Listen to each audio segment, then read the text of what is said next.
Hi guys, good morning.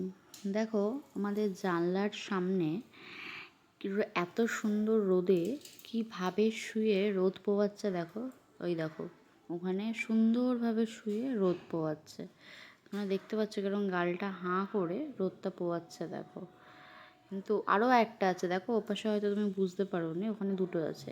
আর এদেরকে আটকে রাখার কারণ হচ্ছে আমাদের এখানে মঙ্গলবার শনিবার করে হাট বসে, তো সেই হাট থেকে মেয়ের বায়না করে কাঁকড়া কিনে এনেছে সব কটা জ্যান্ত।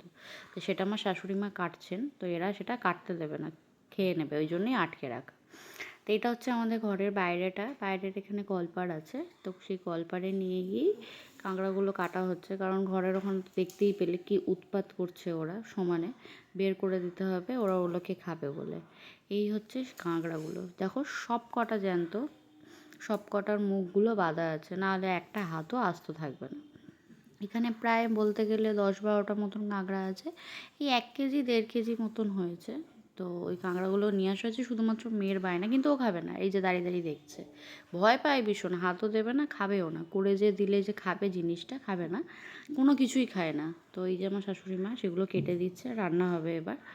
তো কাঁকড়াগুলো ঘি হয়েছে, আরও যত শীতকাল পড়বে তত ঘি হবে সেটা না, এই তার মধ্যে দেখো একটা কাঁকড়ার মুখটা খুলে গেছে। এবার তাকে তো মোটামুটি ধরতে হবে, নাহলে আমাদের আঙুল কেটে বাদ হয়ে যাবে।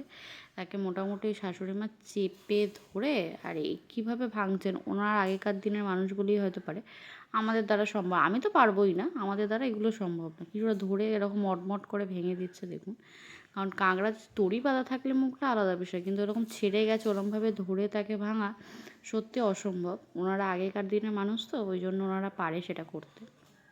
বসে বসে ভাঙছেন, আর আমার মা এখান থেকে যাবে না, মেয়ে ওটা দাঁড়িয়ে দাঁড়িয়ে ও দেখবে।